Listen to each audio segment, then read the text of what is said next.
Nós estamos, queridos, alegres no Senhor por estarmos, não é? Na quinta ceia do ano, parece que foi ontem, estávamos ouvindo as músicas natalinas, não é verdade? As confraternizações. Eu nunca vi um período tão grande de confraternização, né? De domingo a domingo, né? Mas hoje já praticamente estamos na metade do ano. Isto nos faz lembrar cada vez mais que o Senhor está voltando, porque os dias, né? Diga amém por isso.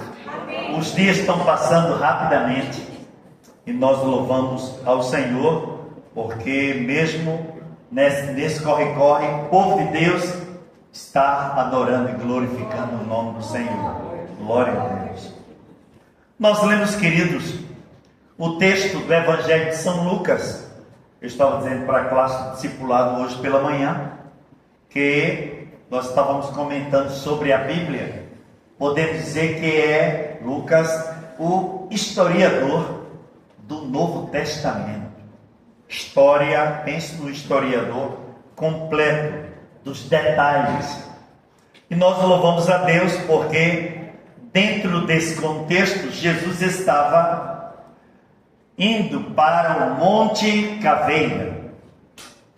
Tudo tinha se cumprido na íntegra, tudo preparado. Jesus teve o período com os discípulos.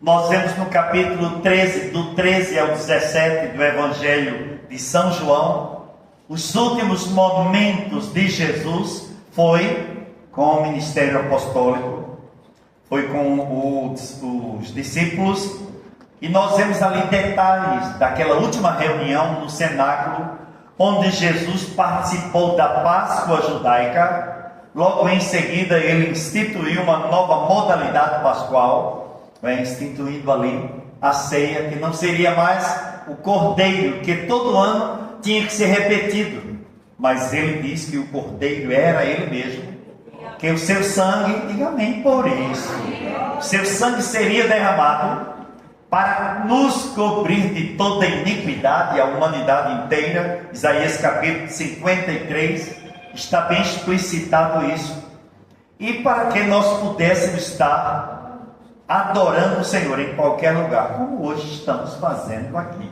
não é verdade? Glória a Deus.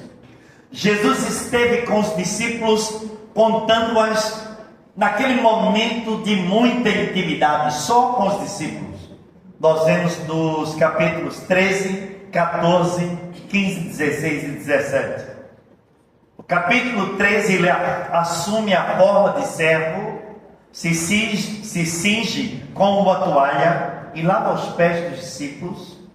No capítulo 14, também no 13, ele revela que um trairia.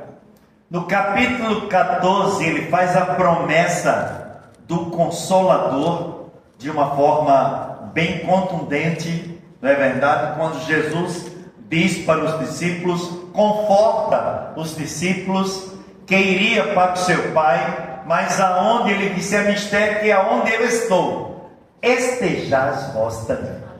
Glória a Deus. Confortando os discípulos. No mesmo capítulo ele faz a promessa do Consolador e diz: olha, o meu Pai enviará, eu rogarei ao Pai, e ele vos dará outro Consolador, a fim de que esteja convosco para sempre. Glória a Deus. E Jesus trouxe no versículo 16 um pré-requisito muito forte. Muitas vezes a gente está lendo o contexto e esquece de memorizar o que Jesus falou e o que é bem contundente. Ele disse: o Espírito da verdade, que o mundo não pode receber, porque não o vê, nem o conhece. Aí alguém chegou para mim e disse: pastor, Jesus não estava ali, não sei não, mas o que é que o senhor acha? Jesus não estava ali fazendo acepção de pessoas, não. Eu respondi para a pessoa: ele não estava. Ele estava dizendo que o Espírito Santo só podia ser recebido por aquela pessoa que eu conhecesse e o visse, como nós temos conhecido e temos recebido, porque nascemos de novo. Você pode glorificar a Deus? Ele disse: o mundo não pode receber, mas ele vai habitar convosco e estará em vós. Promessa maravilhosa: não vos deixarei órfãos. Mas Jesus saiu dizendo as qualificações. No capítulo 15 ele diz que ele é a videira, o seu pai é o agricultor, e os discípulos seriam os ramos que estariam enxertados nele, na videira verdadeira. Também ele disse: sem mim nada podeis fazer. No capítulo 16 ele fala da missão do Consolador. Ele diz que o Pai, na verdade, vai enviar o Consolador, não é verdade? E ele vai convencer o mundo do pecado, da justiça e do juízo. Ele diz que, falando das qualificações, que o Consolador, ele é quem guia, ele é quem anuncia, ele é quem glorifica, ele é quem testemunha, ele é quem alegra, ele é quem modifica, ele é quem traz alegria no íntimo daquele que não tem. Ele vai ser, Jesus quis dizer, ele será um morador perpétuo, porque estará convosco para sempre. No capítulo 17 de João, nós temos a maior oração descrita no Novo Testamento, uma oração dividida em 3 partes. Jesus começa orando por ele mesmo, quando ele diz: Pai, te glorifico, é chegada a hora, glorifica o teu filho, para que o teu filho te glorifique a ti. Depois ele passa a orar pelos discípulos: Pai, rogo-te por estes que me deste, eles estão no mundo, mas não são do mundo, assim como eu do mundo não sou. Oh glória! Santifica-os na verdade, a tua palavra é a verdade. Você pode glorificar a Deus? No final desta oração, a partir do verso 20 do capítulo 17 do Evangelho de São João, Jesus começa a orar por todos os crentes que viriam a crer nele, do qual tem uma partícula aqui nesta noite. Você vai glorificar a Deus por isso? Glória a Deus. Ele fala da unidade, ele fala do relacionamento que tinha com o Pai. Verso 21, ele diz assim: a fim de que todos sejam um, e como és tu, ó Pai, em mim e eu em ti, também sejam eles em nós, para que o mundo creia que tu me enviaste. Tudo preparado. Jesus não deixou nada para fazer. Quem começa a fazer as coisas e deixa pela metade somos nós. Jesus não, ele deixou tudo pronto, nos mínimos detalhes. Glória a Deus. Satanás já tinha entrado no coração de Judas, e ali naquele pacto nós vemos isso em Mateus, não é? No capítulo 22, 23, melhor dizendo, quando os escribas e os fariseus fizeram todo aquele todo aquele aparato camuflado para entregar a Jesus, e escolheram Judas, e ele se prontificou a isso. Estipularam ali o preço, para que hoje eu e você, nós pudéssemos estar hoje adorando e glorificando o nome do Senhor. 30 moedas de prata, não é verdade? Ele foi vendido, foi traído, mas nós aprendemos, queridos, muito no ato da crucificação. Nós aprendemos que cada palavra proferida por Jesus, ela teve um peso tremendo para aqueles que estavam em volta da cruz, naquele Monte Caveira, e para a igreja neotestamentária que nós estamos inseridos. Jesus trouxe palavras fortes na cruz do Calvário. Glória a Deus, quando ele estava ali pagando um preço caro para que nós pudéssemos estar hoje louvando e glorificando o nome do Senhor. Nesta reflexão, vamos memorizar algumas palavras, as 7 palavras que Jesus trouxe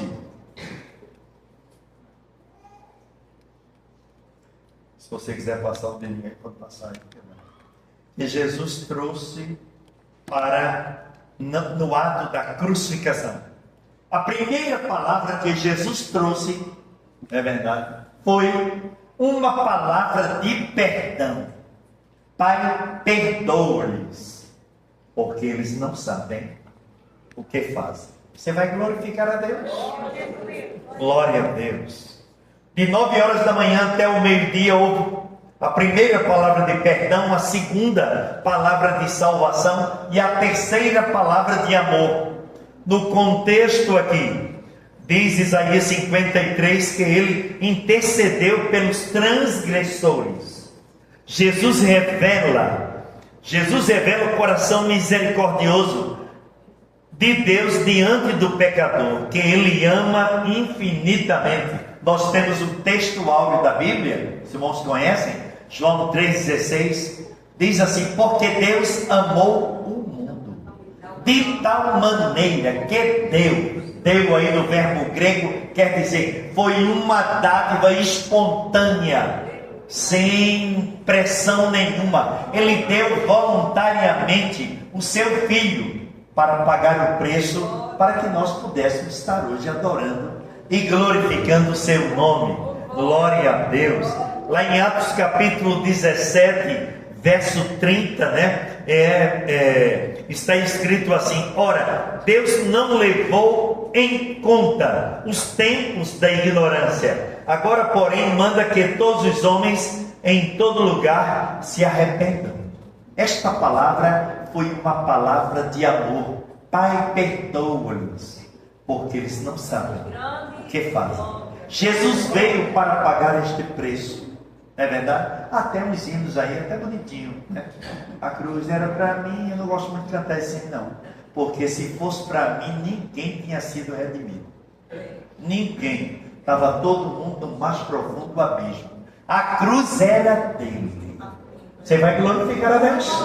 A cruz era para ele. Ele foi a pessoa que Deus designou, o seu Filho, para que pudesse chegar aqui, vivenciar conosco durante 3 anos e meio, adentrando na nossa cultura, pudesse trazer o Evangelho do Reino para ser implantado no coração dos homens, não a libertação do jugo romano, mas a maior libertação Jesus veio implantar, foi a libertação do pecado. Por isso que a primeira palavra que Jesus trouxe lá na cruz do Calvário foi uma palavra de perdão. Pai, perdoa-lhes, porque não sabem o que fazem. Oh glória! O tempo da ignorância, né? Jesus ama o pecador, mas aborrece o pecado. Mas mesmo assim, não é? O seu amor, o apóstolo do amor, o apóstolo João, quando ele está em sua carta, no 1 João capítulo 4, ele disse assim de uma forma bem contundente, a partir do verso 7: amados, amemo-nos uns aos outros, porque o amor procede de Deus, e todo aquele que ama é nascido de Deus e conhece a Deus. Versículo 8: aquele que não ama não conhece a Deus, pois Deus é amor. Oh glória! Por causa deste amor, eu e você, nós estamos aqui adorando e glorificando o Senhor. Não merecíamos nada, mas Ele, através do seu grande amor, e a gente ouve muita coisa desconectada com a palavra. Eu estava na Feira Livre há uns anos atrás, né? E estava ouvindo uma pessoa dizer para outra: exija seu direito. Eu digo: oxi, que é isso? Contextualiza não. Mais afastado, mas ele estava falando tão alto que eu estava ouvindo. Exija seu direito. Você tem direito. O direito não é meu nem seu, nem era meu nem seu, mas o direito era dele, para nos dar a inteira liberdade que nós estamos usufruindo hoje, espiritualmente falando. Você pode glorificar a Deus. Aí ele nos deu o direito de nos tirar do poço, não é verdade? E nos transportar. Colossenses 1,13 diz: e ele nos transportou do império das trevas para o reino do Filho do seu amor. Foi uma transposição tremenda. Tirou do império das trevas e nos colocou no reino do seu amor. Servindo a Ele, glorificando a Ele, passando por lutas, mas dizendo: o Senhor esteve comigo, e eu estou agradecendo porque Ele é o meu Senhor. Glória a Deus. Ouvimos hoje, desde ontem na consagração, testemunhos aqui de vitórias que Deus tem realizado, porque Ele é poderoso. Primeira palavra da cruz das 7: Pai, perdoa-lhes, porque não sabem o que fazem. A segunda palavra foi uma promessa de salvação, não é verdade? E como essa palavra de Jesus, esse contexto tem sido deturpado. Há um grupo por aí que diz, alguém por aí que diz, que os malfeitores, a Bíblia diz que eram malfeitores, que foram crucificados com Jesus, eles eram excelentes pessoas. Quem é excelente pessoa não é malfeitor, irmãos. Concordam comigo? Eles não eram excelentes, não eram flor que se cheirasse. E naquela época a punição maior, a punição que ninguém ousava nem pronunciar o nome, era a abominação total, era a crucificação, porque era muito traumática. Tinha crucificante que passava dias para morrer, não é verdade? Ia morrendo aos poucos. Era uma coisa horrível. Mas esses dois malfeitores estavam ali, ao lado da cruz. Mas na cruz do meio tinha um crucificando diferenciado. Você vai dar uma glória a Deus, que ao expressar a palavra de amor para aquela escolta que estava supervisionando ali a consagração, ele estava como Senhor Salvador ali na cruz do meio. E não foi o que aconteceu. Começaram a murmurar, a blasfemar os malfeitores. Mas um que estava à sua direita disse assim: nós, na verdade, estamos recebendo a punição que realmente merecemos. Mas este nenhum mal fez. Oh glória! Oh glória! Pense num rapaz inteligente. Ou se a gente pudesse no céu dar um abraço nele, eu ia dizer: meu filho, você não deixou a oportunidade passar. Quanta gente deixa a oportunidade embora, não é verdade? Porque houve um reconhecimento daquele malfeitor que realmente estava pagando porque merecia, não é verdade? Lá em Mateus 3:2, João Batista disse: arrependei-vos, porque está próximo o reino dos céus. Versículo 8 do capítulo 3 de Mateus está escrito assim: produzi, pois, frutos dignos de arrependimento. Imagine se aquele rapaz tivesse apenas sentimento de culpa. E aí? Sentimento de culpa é uma coisa, é se reconhecer que errou, porém a pessoa se trava. Já que eu errei mesmo, eu já ouvi alguém dizer isso, pague isso, quem quiser que se vire.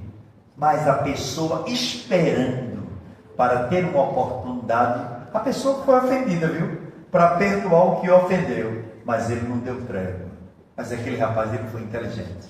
Ele disse: Senhor, lembra-te de mim quando entrares no teu reino. Não foi necessário ele levantar a mão, não foi necessário ele vir à frente da cruz, não foi necessário receber a oração com imposição de mãos, não foi necessário muito menos fazer discipulado, porque não dava para fazer discipulado. Mas o Deus que salva o seu povo, o Deus que expressou lá na cruz, naquele momento mais crucial, a primeira palavra que foi uma palavra de amor, perdoando aqueles que estavam zombando, aqueles que estavam trabalhando ali naquele ato da crucificação, que não era um soldado só, eram vários trabalhando ali. Ele disse: Pai, perdoa-lhes, porque não sabem o que fazem.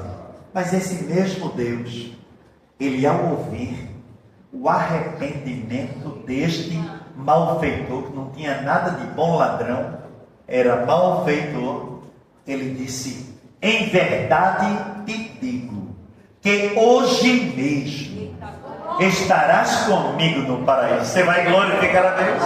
A oportunidade que aquele rapaz teve foi tremenda. Ele não desperdiçou a maior oportunidade que ele tinha em sua vida. Provérbios 28, rei Salomão, inspirado por Deus, verso 13, ele disse: o que encobre as suas transgressões nunca prosperará, mas o que as confessa e deixa alcançará misericórdia. Oh glória! Não é verdade? Romanos 10, 9 e 10, Paulo falando à igreja em Roma, ele diz: porque se com tua boca confessares a Jesus como Senhor, e em teu coração creres que Deus ressuscitou dentre os mortos, serás salvo. Aquele moço, eu tenho plena convicção que ele creu. Ele creu, ele ao olhar para Jesus, ele não divisou Jesus como um colega igual a ele. Não. A igreja concorda? Ao olhar para Jesus, ele olhou e percebeu que ele estava ali pagando um preço que não tinha culpa, mas era mistério que ele estivesse, porque o profeta, 700 anos antes de ter o cumprimento lá no monte chamado Caveira, ou Gólgota no aramaico, Isaías 53 diz: porque ele tomou sobre si as nossas dores. Oh glória! E o castigo que nos traz a paz estava sobre ele, e pelas suas pisaduras nós fomos sarados. Você vai glorificar a Deus? Aquele rapaz, ele recebeu a salvação no ato. Glória a Deus. Deus, pela sua misericórdia, trouxe para aquele rapaz uma promessa de salvação. Glória a Deus. Por isso, quando nós chegarmos no céu, vamos ter algumas surpresas. Pode ficar certo. Pessoas que a gente não tinha nem ideia, Eu ouvi Deus falando há alguns dias atrás que vai salvar muitas vidas que estão desgarradas. Quando se fala em pessoas desgarradas, é pessoas que estão totalmente só o sangue de Cristo, não é? Nem pense. É pessoas que têm uma outra rota, que a gente olha assim, aí a gente diz: Senhor, tu podes, só tu podes, e Ele pode. Você vai glorificar a Deus? Ele pode fazer. Glória a Deus.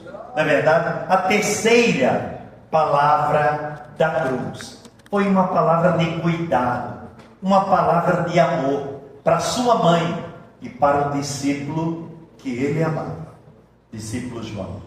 Jesus olhou, as mulheres estavam próximo da cruz. Jesus olhou e disse: mulher, eis aí o teu filho. E olhou para ele e disse: eis aí tua mãe. Jesus estava dizendo para Maria que a interligação dele como filho dela estava encerrando ali, porque quando ele desse o prato de vitória, aí seria Deus, Jeová dos exércitos, glorificado. Oh glória!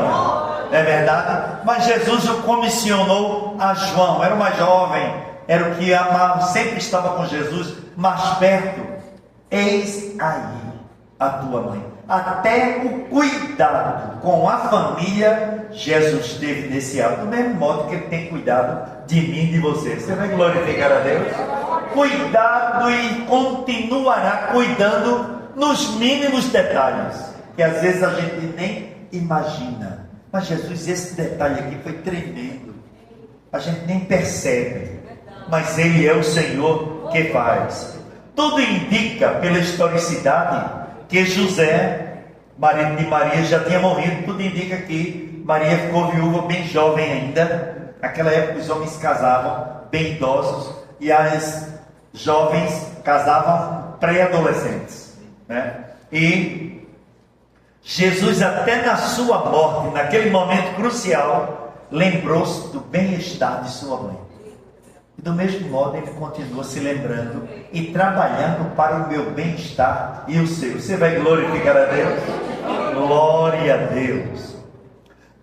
Depois do meio-dia, começou um momento mais crucial na crucificação.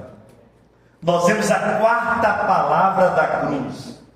Foi uma palavra de solidão, uma palavra espiritual.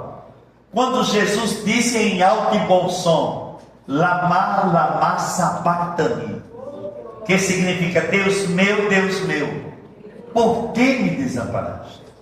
Aí o contexto no original quer dizer o quê? Que Deus, ao ver o sofrimento do seu filho, virou as costas para ele.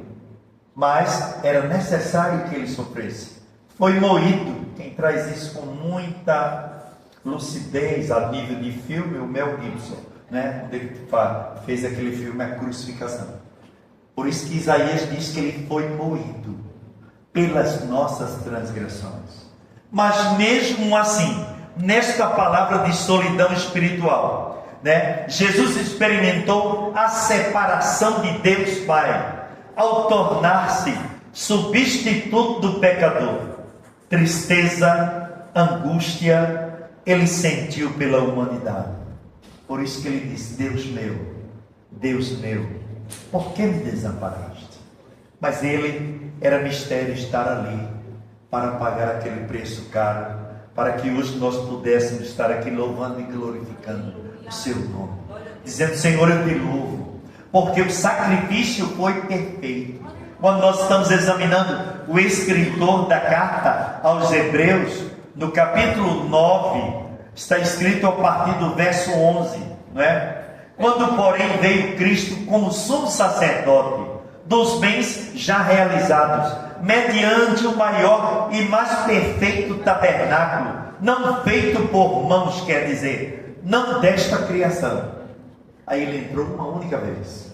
Os sacrifícios, né, da lei mosaica, da lei de Moisés, eram todo ano, e os primeiros sacerdotes tinham que fazer a expiação por eles mesmos, para depois receber o sacrifício para interceder pelo povo. Jesus entrou uma única vez. Por isso que eu e você, nós estamos aqui. Você vai dar um parabéns de glória. Oh glória! Deus meu, por que me desamparaste? Glória a Deus. Não é verdade? E nós louvamos a Deus porque Paulo, falando ao seu filho na fé, Timóteo, 1 Timóteo, no capítulo 2, os versos 5 e 6, está escrito assim: porque há um só Deus e um só mediador entre Deus e os homens, Jesus Cristo, homem, o qual a si mesmo se deu em resgate por todos, testemunhos que se devem prestar em tempo oportuno. Não precisou de mais sacrifícios que completasse a obra. Ele fez a obra completa, para que nós pudéssemos estar aqui louvando e glorificando o seu nome. A quinta palavra da cruz foi uma palavra de sofrimento físico, quando ele disse, tenho sede. Jesus, como homem, ele sentiu sede. Hoje estávamos estudando as duas naturezas divina e humana de Jesus. Quero conclamar a igreja para estar no domingo pela manhã, uma lição abençoada, um currículo abençoado. Só podemos obter conhecimento se estudarmos, né? Isso cabe a nós. Foi uma palavra de sofrimento físico, né? Na agonia da morte. Sua natureza humana como homem, ele sentiu como nós. A perda do sangue devido aos açoites, a coroa de espinhos e a cruz, o calor devido às agonias terríveis da febre, causaram grande sede. É verdade. O Criador de todas as fontes clamou na maior angústia: tenho sede. Parece até paradoxal isso aí, mas ele estava na natureza humana, não é verdade? E o Salmo 69 e o versículo 21, o salmista, inspirado por Deus, ele disse, não é verdade, de uma forma tremenda, é o lamento do Messias. O Salmo 69, o verso 22, 21, quando ele disse assim: por alimento me deram fel na minha sede, me deram a beber vinagre. Agora veja bem como Satanás, ele quer ofuscar o plano de Deus. Ele como se diz na linguagem mais coloquial, ele se mete a querer, se mete aonde não dá para entrar. Porque ele fez de tudo para ofuscar o plano redentivo da humanidade. Sabe por quê? Ao invés de água, lhe deram o quê? Vinagre. Sabe qual era o teor do vinagre? Aos que eram crucificados naquela época, o vinagre é fantástico. Ele tinha o poder de entrar no corpo, naquele estado tão deplorável que o crucificando estava, como anestesia. Mas a palavra de Deus diz que ele sofreu toda a dor, foi moído pelas nossas transgressões. Porque se ele tivesse bebido vinagre, disseram: Jesus bebeu um anestésico e não sofreu muita dor. Mas ele recusou. Ele não bebeu. Sabe por quê? Porque ele tinha que pagar o preço todo, para que nós pudéssemos estar hoje glorificando o Senhor, dizendo: o Senhor pagou um preço por mim, e eu estou aqui adorando como nova criatura. Ontem nós estávamos lá na segunda igreja batista, lá no Cabo, no aniversário da igreja, foi lindo o trabalho. Aí um irmão do grupo do louvor falou: nem era oportunidade, mas ele se sentiu tão eufórico, e no dia do aniversário da igreja ele deu o testemunho dele, nem está na programação. Ele disse: eu era uma peça que ninguém gostava de estar junto de mim, ninguém queria estar junto de mim. Ele disse: eu ainda tenho uma bala aqui, ó, que Deus não deixou que ela percorresse do corpo, ela ainda ficou por aqui. Ele disse: ainda está aqui, mas agora eu sou um cidadão do Senhor. O Senhor me encontrou, e agora eu sou uma nova criatura.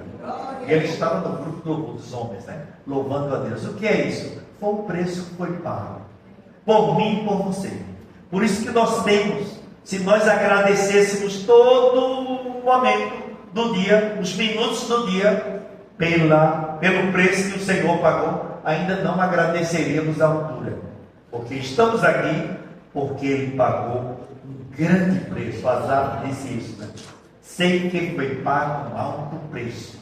Para que, né? Asaf escreveu esse hino. A sexta palavra da cruz foi uma palavra de cumprimento e triunfo. Glória a Deus. Quando o Senhor disse lá no hebraico, tetelestai, está consumado. Oh glória, você vai glorificar a Deus? Jesus entregou-se voluntariamente. A morte não tinha poder sobre ele, mas voltou para o Pai e em Cristo. Glória a Deus. Quando o apóstolo Paulo está falando à igreja, na leitura que nós fizemos aos Colossenses, no capítulo 2, versos do 13 ao 15, Paulo escrevendo aos irmãos disse: e a vós outros, que estáveis mortos pelas vossas transgressões e pela incircuncisão da vossa carne, vos deu vida juntamente com Ele. Você vai glorificar a Deus? Perdoando todos os nossos delitos, verso 14, tendo cancelado o escrito de dívida que era contra nós e que constava de ordenanças, da qual nos era prejudicial, removeu inteiramente, encravando na cruz. Ele, tem outra tradução que diz que ele expôs publicamente o escrito de dívida que pesava sobre nós. Pensa que dívida é o Serasa, é? Dívida nós tínhamos, que não tinha dinheiro que pagasse. Só foi paga porque o sangue dele foi derramado para quitar a minha dívida e a sua. Você vai glorificar a Deus? Verso 15 diz: e tendo e despojando os principados e as potestades, publicamente os expôs ao desprezo, triunfando deles na cruz. Está consumado. Oh glória, glória a Deus. e nós temos a plena convicção. Foi o maior grito de liberdade. Uma vez eu perguntei a uma irmã, qual foi o maior grito de liberdade que a senhora ouviu? Ela disse, oxe, pastor, o senhor não sabe não? Dom Pedro, lá embaixo do Rio Pirâmide, disse que Dom Pedro, Dom Pedro estava até cheio de cachaça nesse momento, lá em São Paulo, foi Dom Pedro não. Foi o grito que libertou eu e você. Na cruz do meio, ali sim, foi o grito de liberdade. Para que Dom Pedro, para que nós pudéssemos estar hoje aqui, dizendo, eu sou do Senhor e Ele é meu. Eu não era, mas agora eu sou servo. Estou servindo ao Senhor, que não me faz mais de escravo como outro. Não é verdade? Eu andava como um canga, mas agora Ele me tirou do poço, me colocou vestes novas e tirou as cinzas e colocou o óleo da alegria sobre mim. Olha a diferença. É da água para o vinho, e vinho bom. E vinho bom. Oh glória! A última, sétima e última palavra da cruz. É uma palavra de entrega e de volta ao Pai. Quando Ele disse, Pai, nas tuas mãos entrego o meu Espírito. Oh glória! A obra da redenção estava realizada. O sol escureceu.